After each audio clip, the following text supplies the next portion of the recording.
we're scattered everywhere, but there's no peace anywhere. And I'm just searching for some kind of sign, for some way back to Palestine.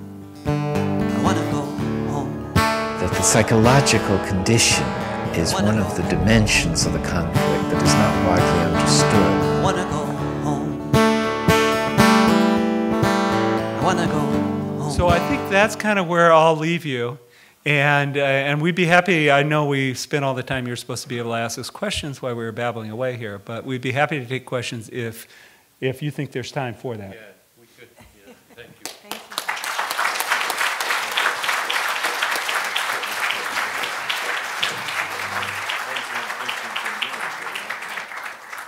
I think these are working. Yeah. Thank you, Craig. Thank you. If people have any question, please come to the mic at the front here, and be brief, please, and go to the question. We really appreciate it because we are behind. Thank you. I just want to say a couple of things while we're waiting for the first person to come up. There's such so many memories come flooding back when we come and see people we haven't seen for a while. One is listening to David sing his music, which I'm always so happy when our paths cross and we have that opportunity. But I think the first time that we met in person, if I remember right, the first time I heard him sing in person, he sang in New York City when we were there in June of 2003. And the next morning, we were invited to do an interview with Democracy Now! And David was playing live that morning in the old fire station. I don't know if you remember this. But, so there Craig and I are, and they're on camera. I don't know how long they'd had TV, because I think it was radio originally, but they had TV. And David does the song about Rachel behind me, and they have me on screen. And I just started weeping, just weeping. And everybody looked really panicked. Like, how is this ever going to go on, this interview? And I don't know what happened for a minute. It was sort of a station break. And I was fine after I just wept for a minute or so hearing his song, which means a great deal to me. Soon after Rachel was killed, I met friends of, actually in front of the Israeli embassy there. In the first few days, there was a vigil. And we went, and there was a line of people, and I wanted to talk to the people. And I met someone who had known Ben Linder, who was killed in Nicaragua. He's from the Pacific Northwest, from Oregon. And they were telling me about a song written for Ben, and I said, do you suppose there will be a song for Rachel? And then very quickly there were. And but I then met Amy Goodman and one of the people who helps her, and they told me how they got all these messages sent in after that about, you shouldn't have let them play that song when Mrs. Corrie was there. People were so sympathetic. So I'm just reminded of that. And the other thing, it really was funny to us that year, the first year, when we went to some events. I remember in California, Palestinians coming up and saying, my family members in Gaza met you when you were there. And we just kind of looked a little blankly at them because we hadn't been there yet. And then when we came to Vancouver, we realized it was Carol and Gordon that they had met. And maybe Gordon should stand up and I should stand up, and you can see what this is going to look like. Yes, Very similar, very similar. we love it. Lots of similarities. Yeah, anybody would mistake us anywhere. Yes. This one. Thank you very much for sharing your knowledge. I think the world needs people like you. My question is about American grandparents and Palestinian grandparents. could there be a bridge between them, and do you get any support from raging grannies in the United States? Because they are very progressive raging grannies in Vancouver who sing songs in praise of your daughter, and it's very impressive. And my second question is, I just saw a film made by the Catholic University of Bethlehem. What is it again? There's a film, a documentary made, and I thought it was a good one, but I was wondering, do you visit Catholic University of Bethlehem, or do you have any connection with them? No. So two questions. We haven't, but we should. Yeah. Yeah. And the Raging Grannies, we have the Raging Grannies in Washington State and Seattle too, and they're terrific. And and I think the idea of connecting any people, grandparents and mothers, and all the communication is so important. I would just say that Craig showed you those wonderful photos of the young women, the people in Gaza, and I also heard it from young people in the West Bank. Such a strong message of we just want to live. We have dreams, we're dreaming, and we want to live. It was very hard to watch what happened in the last week or two after seeing the kids playing the musical instruments in the music school at Gaza City. They want people to come and be there in residence to teach musical instruments because they don't have all the teachers that have the expertise to do that. You saw the woman in the library, the Katan Center. It really is like an oasis in Gaza. I was amazed when we were there in 2009. But that message, one boy, this was West Bank, a boy in a small village where we picked olives, and we stayed the night with the family. And when we came in about 9 o'clock at night, and he was dressed up in his suit because Craig and I were coming, I think, and he had his English book. And he had, for the first time in his life, the movement there's more movement in the West Bank, but he had actually made it to Haifa, which is in Israel, so through the checkpoint at Jenin to Haifa. And he said, these were his words to me at one point, I love my country, I love my country, I love my country, but I want to see the world. So there's a hunger for connection and for freedom of movement, so forth. Yeah. And also it's worth noting, just a reminder, that 80 to 90% of Gazan population are refugees who were displaced and ethnically cleansed in 1947-48 from their homes inside Israel now. So just for people information, up to 90% of them are refugees, Palestinians, and they are victimized once more, just last month. So any more questions? If not, yes. Hi, I really don't want any of my money to go to Israel or to the companies there. I'm fully in support of the BDS movement. I wonder if you can tell us any of the company names we can avoid here in our region. I know the Home Depot, anything owned by Jim Pattison, Save On Foods, Price Smart, and I wonder if you could give us any more. Go ahead. Well, of course, we boycott Caterpillar for obvious reasons. And there's Motorola Solutions. I think Motorola may be in two different groups, but Motorola Solutions provides some electronics for the checkpoints. HP, Hewlett Packard is another one that's on the list. And then what? Pardon? Sure. Yeah. And some of this is very confusing because somewhere when we were in Gaza, there's a Caterpillar, bulldozer going down the street owned by Palestinians and everything. But I think that we get a message across here that solidarity is hard work sometimes. But I think that the political message as well as the economic message that goes through boycott, divestment, and sanctions is really important. Is the power out of this? One of the things that we've been working on. In fact, we were late getting up here because Cindy was not boycotting McDonald's. She was stopping at all the McDonald's to use their internet services. And maybe you can tell what you were trying to get out there.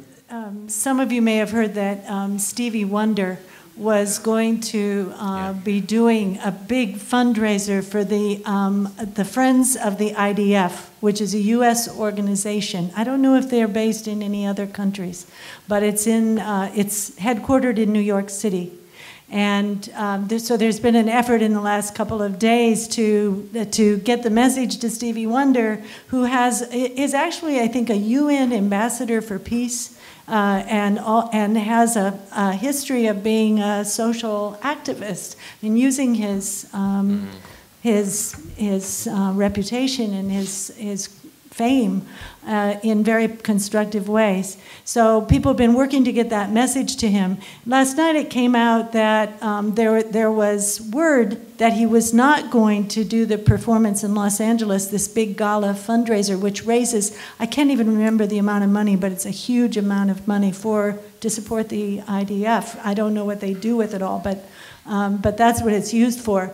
But he's not made, as far as we know, he hasn't yet made an official statement. So it's I don't know, it might have happened while we were driving up here, maybe people know. But, we were really hoping there'd be some official word from him that he was not going to do it. So I was writing a message to post on our website, also to send to his staff and to used by the U.S. campaign in the Israeli occupation in material they're putting out. But one point that I really wanted to make, besides the fact that anybody who cares about justice, equality, freedom, self-determination for peoples would not be putting their money into the pockets of the Israeli Defense Force, was that one of the people who is at the highest level in that organization in New York City is Colonel Pinchas Swartz, Pinky Swartz. He was the colonel who was in charge of the southern part of Gaza when Rachel was killed. Under his command, other internationals and many Palestinians, innocent Palestinians, were killed. He testified in our trial, and in the course of pulling together material, I went to B'Tselem, which is an Israeli human rights organization that keeps very good statistics, and I looked at what happened. He started his command. He had been in Gaza doing other work, but he had the command of that area starting in the fall of 2002. And I looked up how many people not engaged in hostilities were killed from the fall of 2002 until Rachel was killed in just the southern Gaza area, Rafah, Khan Yunis area, Deir Bala, in that area. Over 100 civilians were killed under his command. People not engaged in hostilities. Nearly 40 of them were children. And so this is the person who is in New York City right now, speaking to groups about the great Israel Defense Forces and the work that they're doing. And Stevie Wonder was about to do a big gala for that organization. So I just want people to understand who the people are that are doing this work, what they're doing, and I believe Stevie Wonder's heart is probably in the right place. I hope that he certainly doesn't do the performance. I hope that he may speak out about it as well. Yeah, I think we out of time, but be quick, please. Yeah. I don't have a question, but I have a comment.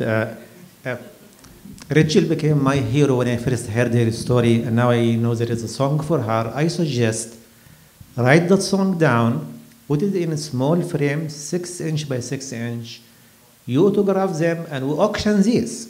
For anyone who donates $100 to your organization, you'd send him this as a gift. Huh? The second one is that I have seen lots of crooked judges in my days. You can't win when your enemy is the judge and the jury. Your objective should not be to win. Your objective is that to keep the proceedings in public light, to inform the people and make more people aware of the injustice which is happening. That's a bigger accomplishment of the court case. Yeah, thank you. Thank you very much. Thank you. Thanks. Okay. I just want to call on the Graham Partisan to set up their thing. And they have a song for Rachel. And actually, a year and a week ago, we lost a founding member of the Graham Partisan, and we pay respect and homage to him. His name is Bob Rosen. Bob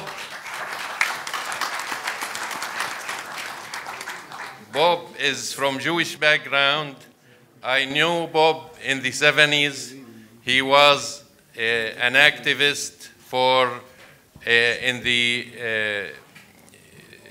trade union movement and in the solidarity movement, international solidarity movement. I knew him then, and he was an anti-Zionist Jew who supported the Palestinians. He was consistently pro-Palestine and pro-liberation for the Palestinian people. I just like to say a few words about him, because a year before he died, in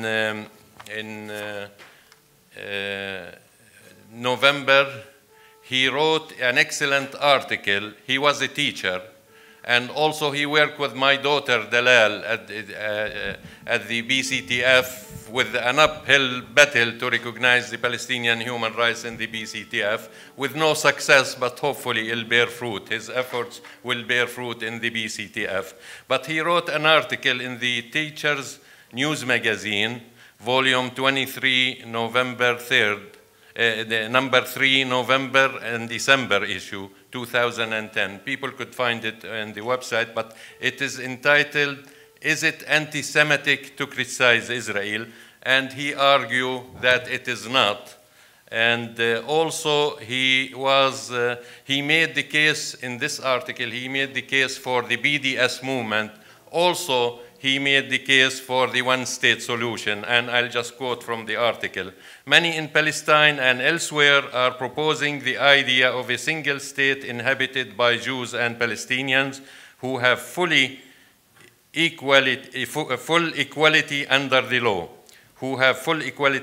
law. This is now seen by many supporters of the Palestinian cause as both a more practical and more principled solution than trying to establish a state in the fragmented occupied territories." This is Bob Rosen, and we really pay homage for him and for his memory. Thank you, Bob. And they're gonna play the song that he really participated in composing for Rachel Corrie. And here is the Graham Partisan.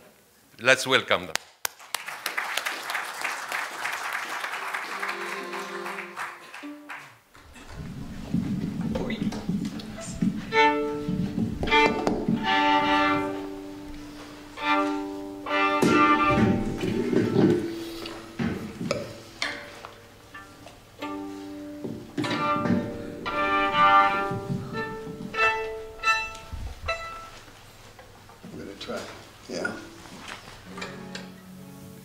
All right, thank you very much. Thank you, Hannah and Craig and Cindy, for inviting us to play this song. I know that Bob would be very honored to have this song performed for Rachel's parents. The song is called The Ballad of Rachel Corrie. 1, 2, 3, 4.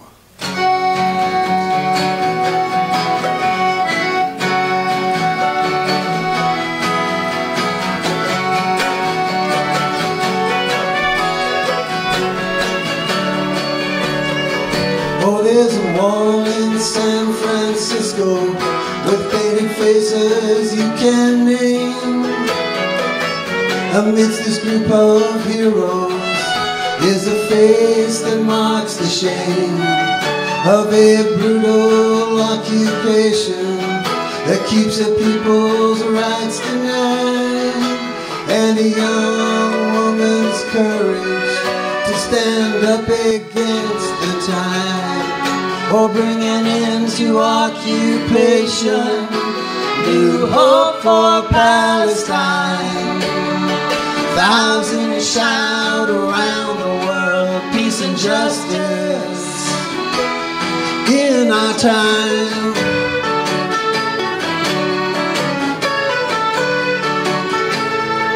Oh, Rachel Corrie was 23 years old when she left her home and friends from Olympia to Palestine, where she met her tragic end. Oh, in the little town of Rafah, on one fateful afternoon, big bulldozers on the move, tearing down another home, bring an end to occupation, new hope for Palestine. Thousands shout around the world, peace and justice in our time.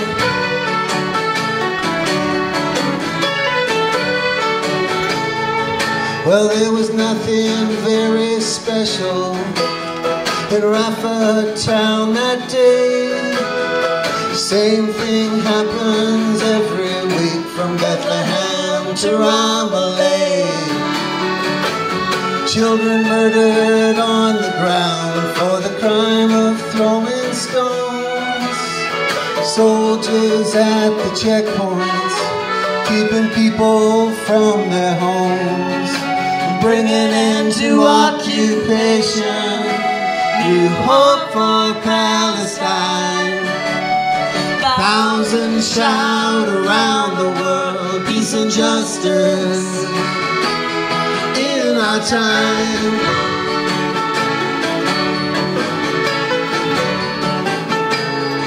Oh, Rachel Corrie had a conscience that made her stand her ground. That bulldozer drove right through her, slammed her body down. They took her to the hospital, that's where she died that night. But her parents mourn her every day, and they still keep up the fight.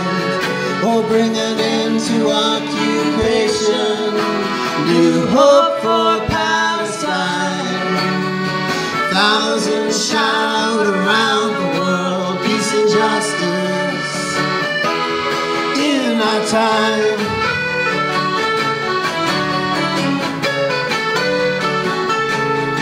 Oh, well, and now there is another wall, defense of people's will. It keeps children separate from their schools, and farmers from their fields.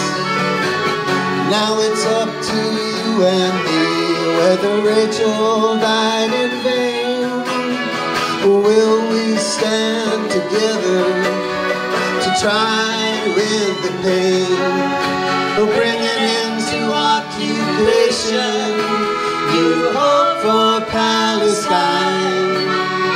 Thousands shout around the world, peace and justice in our time. Thousands shout around the world, peace and justice in our time.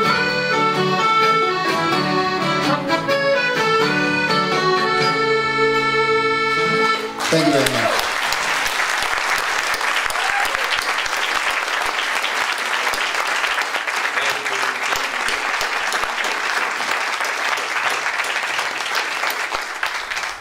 And this is a great tribute to Bob Rosen. Thank you. Again, let's welcome David Rovics and stay with David till the end of the night. Thank you for coming, and thanks everybody who made this International Day of Solidarity a success. Thank you. But the end of the night won't be long. We'll just... I'm doing my own sound here. Huh? It's thumbs up? Yeah. No, I think it's okay now. It's good. know nobody wants to hear about it, but just to chase you out of the room, I'll do a song about the American elections. I turned on my TV, though it was hard to see these men who would be head of state. What a great country from sea to shining sea. We watched the Republicans debate.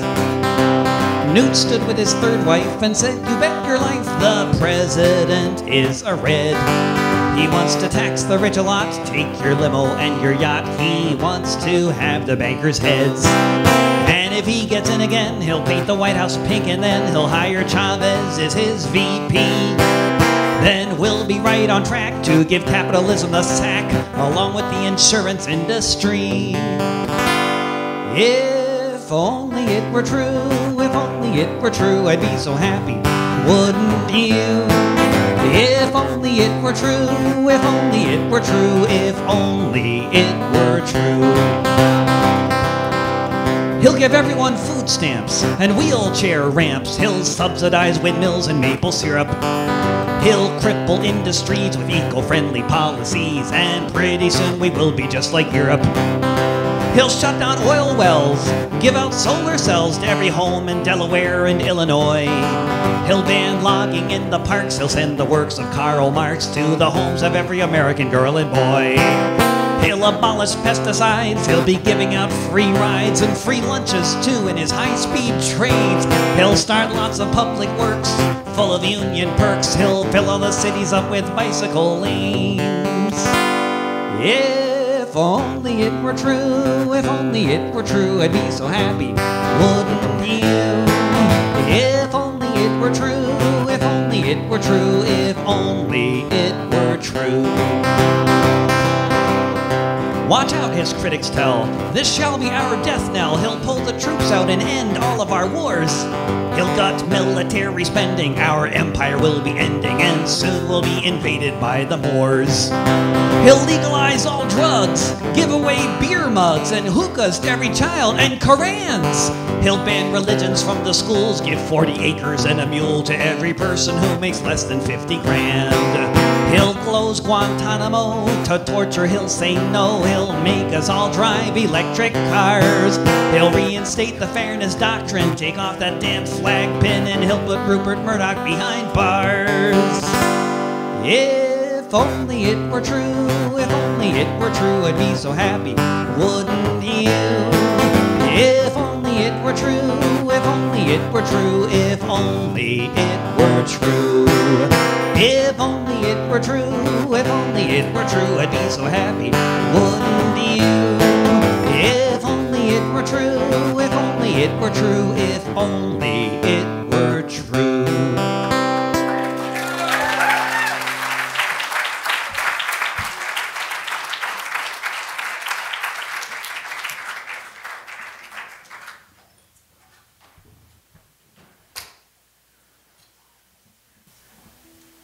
It was just a couple days ago here in Vancouver, and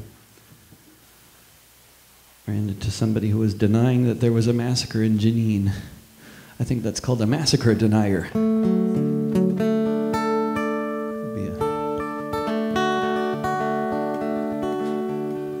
Child, what will you remember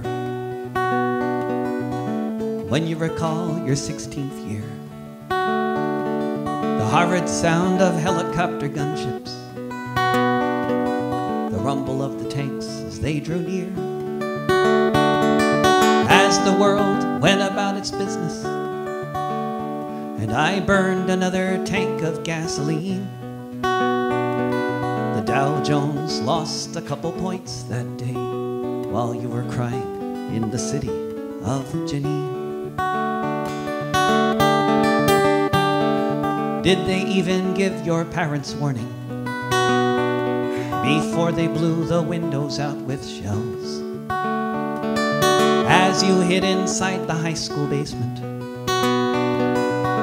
amidst the ringing of church bells, as you watched your teacher crumple by the doorway, and in England they were toasting to the Queen.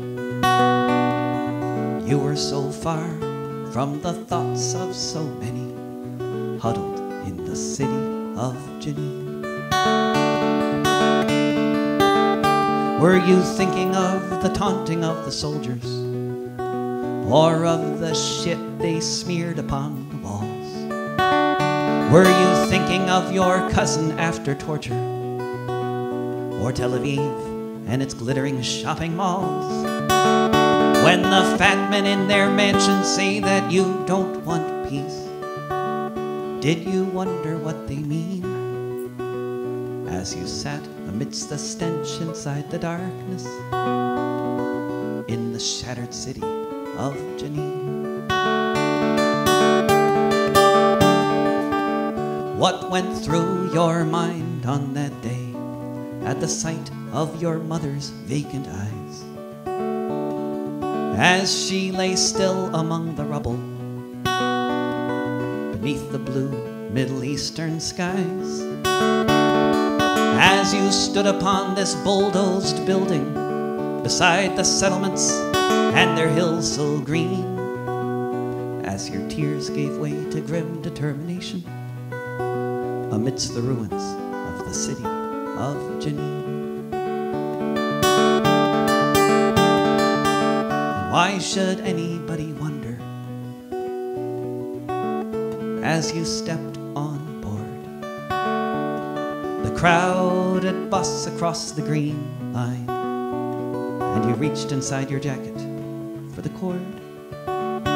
Were you thinking of your neighbors' buried bodies as you made the stage for this scene, as you set off the explosives that were strapped around your waist? Were you thinking of the city of Janine?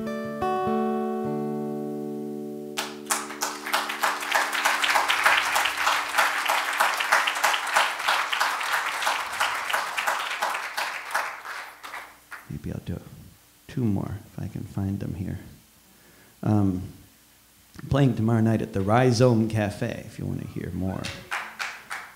And Earl Peaches band is playing too. Oh, here we go, yeah. I was, you know, it long occurred to me a long time ago that, you know, this whole question of the Israeli government wanting recognition for their state is, you know, not only problematic because it's an apartheid state where Palestinians are second or third class or non-citizens, depending on which tier of of second class they are. But another big problem with recognizing the state is that the state itself won't tell you where their borders are. And people never think that's funny when I say that, but it's true. I'm not joking. I mean, you know, and maybe it's not funny at all, but this is a rare example of a country that actually won't define their own borders. You look at most countries in the world, I mean, there are some issues between like China, Japan, Korea, you know, over this one uninhabited island sitting in a patch of oil or gas or whatever. But you know, in Israel, Palestine, there are large populated areas that are of sort of where Israel won't say that they are or aren't part of their country. And that would seem like a basic prerequisite to you know, peace and you know, acknowledgement of existence and all this other stuff. You know, apartheid aside, if they actually would tell you where their country was. So I wrote a song about it.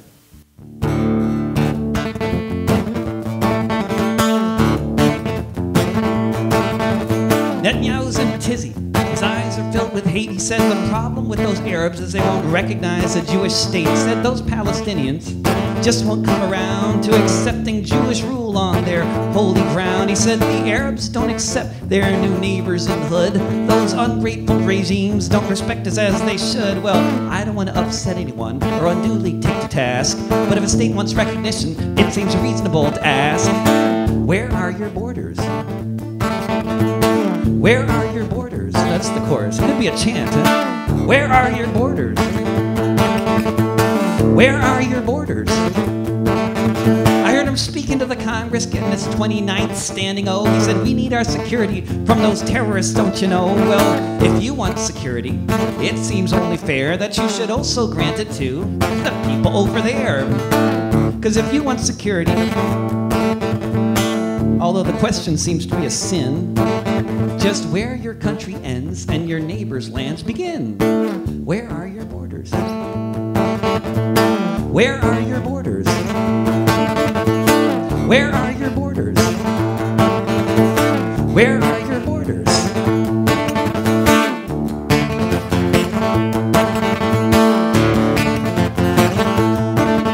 He said, we're the only democracy in the Middle East. Or actually, he said, the only viable one at least. The PA isn't viable, because they didn't vote Abbas. They voted for those terrorists that they call Hamas.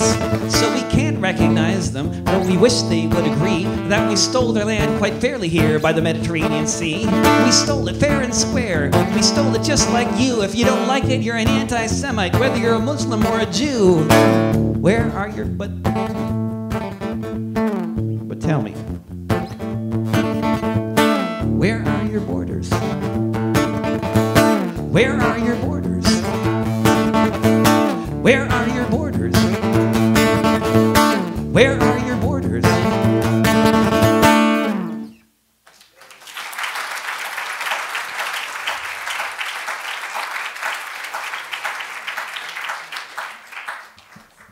Maybe I'll do one more. I mean, I could just keep singing until I drive you all out of the room. You know, that is an option. It is a competitive sport, you know.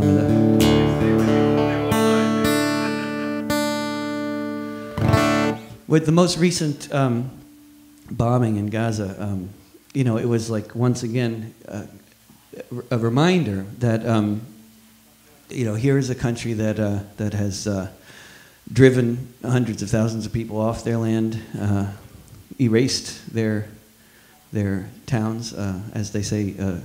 What's the term that they like to attribute to everybody but them? They wiped them off the map, and then they drove the people, maybe not quite into the sea, but like really close to the sea there in Gaza, and then they built a wall around the ghetto. Then they starved the ghetto, and then they bombed the ghetto. And to find examples of countries that build walls, that drive people into refugee camps, build walls around them, starve them, and then bomb them while under occupation, you know. There's actually not a whole lot of examples. And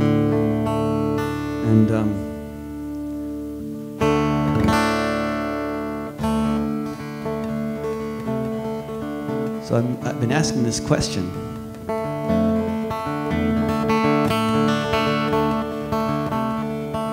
Most people don't dare to answer it, even on Facebook. The song's called "What Do You Call It?" What do you call it when a movement takes up arms, seizes power by the barrel of a gun, moves into the homes of those they've dispossessed and says this whole country is ours now that we've won? What do you call a government that forces families from their homes and turns them into refugees? All the world complaining of these dirty tent dwellers, that it's they who want to drive us into the sea. What do you call a government that builds walls around the ghettos and only looks at you through sniper sights? Who uses your cheap labor to build those very walls while they'll tell the world how they believe in human rights? What do you call a government that makes war upon their neighbors, who annexes land for living room, who conducts a foreign policy based on threats and bombing raids, whose opponents often end up in a prison or a tomb? What do you call a government who talks of enemies within and seals off the camps to make sure they cannot eat, who keeps their prisoners on diets to guarantee an early death, with their mantra, history cannot repeat? What do you call a government that puts numbers on the arms of the people that they torture and arrest, whose soldiers commit war crimes systematically while they proclaim their conduct is superior at best? What do you call a government that bombs its starving subjects after taking from them everything they have? Whose citizens are soldiers, brainwashed to believe their opponents are fanatics, terrorists, or mad?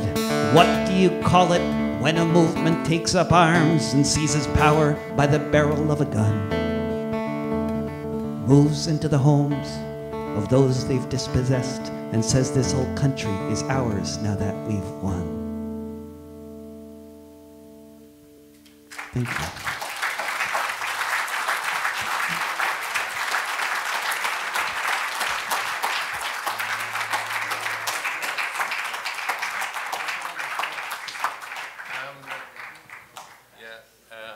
I think I'm going to ask David for one more. If people agree, please. And I'm not sure. I have a favorite called They Are Building a Wall. I sang this song in Billane in front of the wall they were building there. And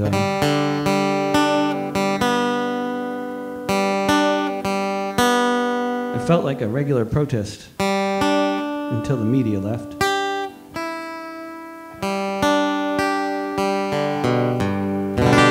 Except it wasn't riot cops, it was riot military. I'm not even sure what that's called, you know. English is limited, you know. We don't have a term for that yet.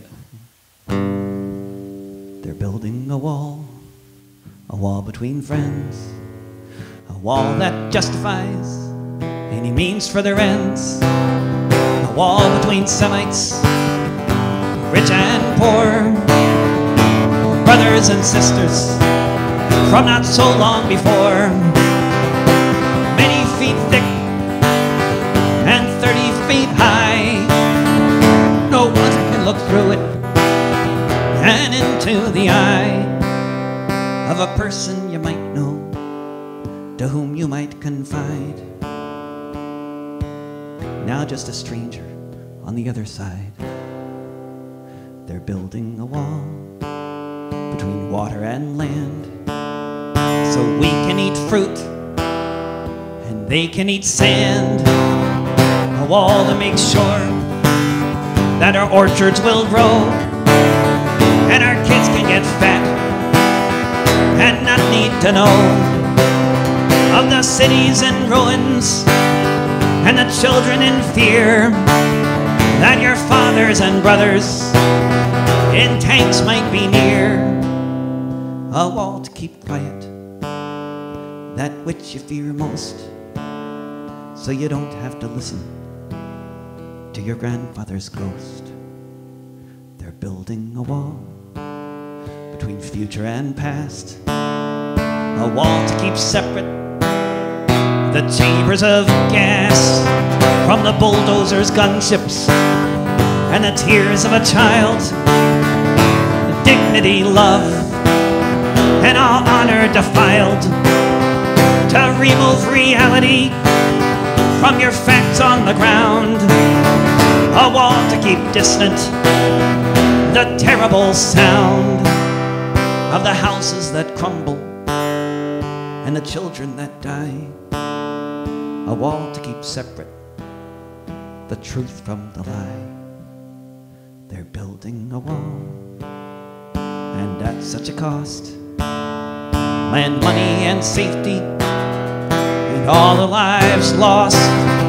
A wall made of brick, but bricks can be broken when the people of Zion have finally awoken and said no more walls, no more refugees, no more keeping people up on their knees. And then the history books will someday recall, before apartheid was ended, they were building a wall.